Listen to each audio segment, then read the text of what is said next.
नमस्कार, हमारा नाम है समरीन और आपने देखना शुरू कर दिया है लाइफ सिटीज। देखिए, टीचरों के नाक में दम करने वाले शिक्षा विभाग के अपर मुख्य सचिव के पाठक अब पटना हाईकोर्ट के शिकंजे में बुरी तरह से फंस चुके हैं। आपको बता दें कि अब के पाठक को बड़ा जुर्माना भी देना होगा।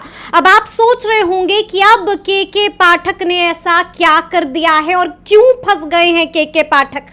तो आज हम इसी मौजू पर चर्चा करेंगे और इस मौजू पर चर्चा करने के लिए हमारे साथ पटना हाई कोर्ट के जाने माने एडवोकेट देव प्रकाश जी हैं। सबसे पहले बहुत शुक्रिया बात करने के लिए। धन्यवाद जी।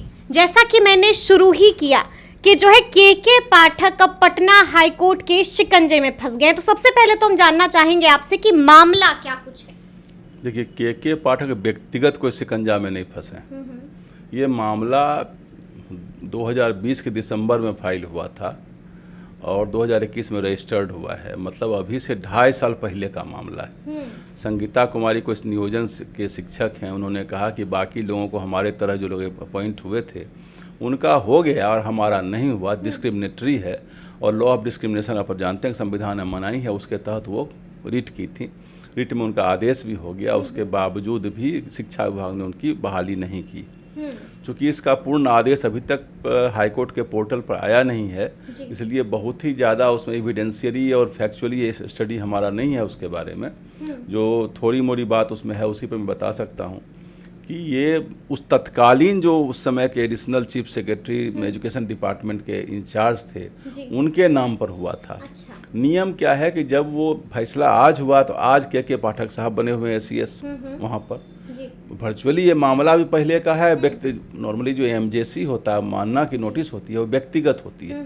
तो व्यक्तिगत में वो नाम है, पहले का नाम पड़ा हुआ है, इनका नाम नहीं है। अच्छा। अब वो नाम चूंकि एक्स ऑफिशियो जो आदमी रहते हैं वो हो जाते हैं, उसमें इनकी कोई खता नहीं है, इनकी कोई गलती नहीं है। ये है कि अभी इन्होंने नोटिस दे हाल में हुआ जी। हाल में हुआ तो उसको देख रहे होंगे क्या कर रहे होंगे, उसके बाद अभी तो जब कंप्लीट ऑर्डर आ जाएगा जी, तो उसको देख करके हम कुछ बात कर सकते हैं आपसे। अच्छा, तो हम ये भी जी अभी उसमें शायद जैसा कि सुनने में आया है कि उसमें आदेश हुआ है, चूंकि उसमें कुछ शोकॉज किया गया था और कहा गया था कि रिप्लाई सबमिट करिए, और रिप्लाई भी सबमिट शिक्षा विभाग नहीं कर पाई। उस पर उन्होंने 20,000 का व्यक्तिगत फाइन लगा दिया। व्यक्तिगत फाइन मतलब कि के पाठक को 20,000 रुपए का गच्छा हो उनके वेतन में से जाएगा, उनके न कि शिक्षा विभाग उस पेमेंट को करेगी। लेकिन उसमें रिव्यू का अधिकार होता है। हायर कोर्ट में वो जा करके सुप्रीम कोर्ट जाएंगे और जाके कहेंगे कि वो अपनी बात को रखेंगे तो उसमें क्षमा भी मिलता है, ऐसा नहीं कि नहीं मिलता है। तो अभी नहीं कि वो हो गया तो उनके कट ही जाएगा, लेकिन नियमतः जो MJC होता है, जो अवमानना की नोटिस होती है, वो व्यक्तिगत होती है और उसमें जो फाइन लगता है वो फाइन उनके वेतन में से कटेगा, न कि बिहार सरकार उस पेमेंट को भुगतान करेगी।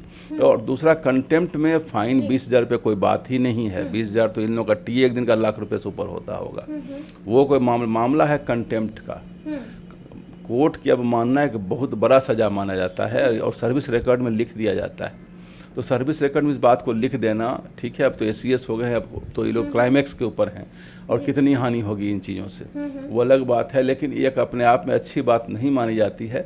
बात की पूर्णता को जरा हम देखें समझें तो कुछ और हम टिप्पणी इस पर कर पाएंगे। अभी बहुत स्पेसिफिक टिप्पणी करने के पोजीशन में हम नहीं हैं, पोजीशन में नहीं है। तो ठीक है, हम आपसे ये जानना चाहेंगे, क्या अगर के पाठक 20,000 रुपए दे देते हैं तो क्या मामला वहीं का वहीं खत्म हो जाएगा या फिर कुछ और मामले में पेच फंस सकता है?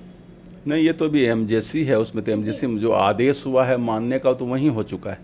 अब MJC में है कि अब मानना की नोटिस होती है। अब मानना में अगर उन्होंने इतना पेनाल्टी कर दिया तो पेनाल्टी कर दिया तो मामला तो वहाँ ख़त्म हो गया कि भाई उनको अब मानना की नोटिस हुई, उसमें जो पनिशमेंट मिलना था वो मिल गया।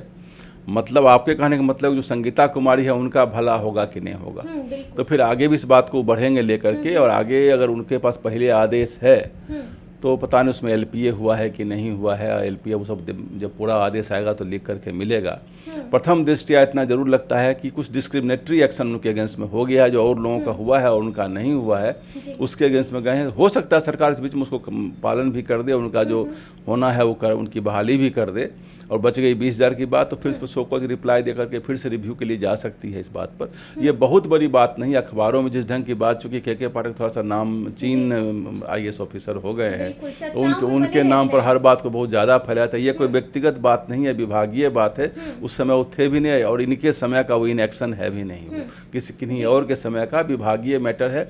नियमतः विभाग के जो विभागाध्यक्ष होते हैं उन्हीं के ऊपर मुकदमा होता है। अच्छा, लेकिन सवाल ये भी है कि जिस तरह से आपने भी कहा कि शिक्षा विभाग ने कोर्ट के फैसले की अवमानना की थी, तो कोर्ट के फैसले की अवमानना कैसे कर दिया शिक्षा विभाग ने? कैसे इतनी बड़ी भूल कैसे हो गई?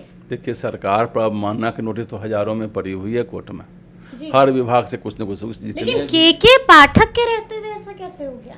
नहीं, वो तो पहले का मामला है और पहले कोई मामला है, कोई डेटा है। जब मामला पढ़ें, समझे, देखें, तब तो हम बोलें कि क्या मामला है, क्यों नहीं अभी तक हुआ है। और सबसे बड़ी बात, सरकार को जो शोकॉज हुआ तो रिप्लाई जरूर देना चाहिए था।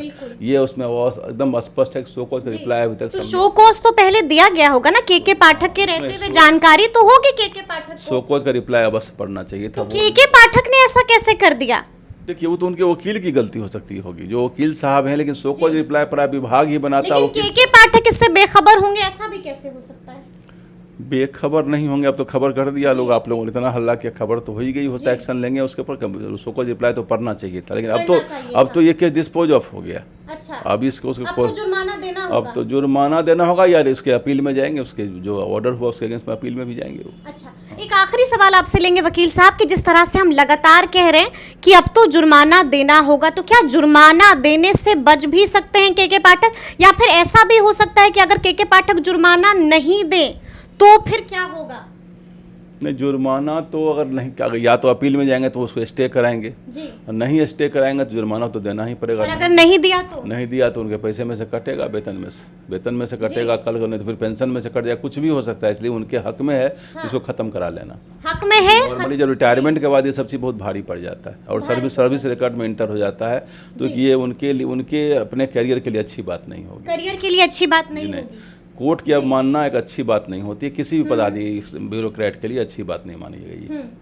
जी, तो सुना आपने क्या कुछ कह रहे हैं वकील साहब? देखिए, साफ साफ कह दिया है कि के पाठक के लिए बेहतर यही होगा कि मामले को अभी ही रफा दफा कर दिया जाए, और क्या कुछ कर सकते हैं, कैसे बच सकते हैं, ये भी वकील साहब ने स्पष्ट लहजे में बता दिया है। तो ये पूरी बातचीत आपको कैसी लगी है, कमेंट करके हमें जरूर बताइएगा। तो इस तरह के तमाम अपडेट्स के लिए ऐसे ही हमारे साथ बने रहिएगा और देखते रहिएगा लाइव सिटीज। बहुत शुक्रिया।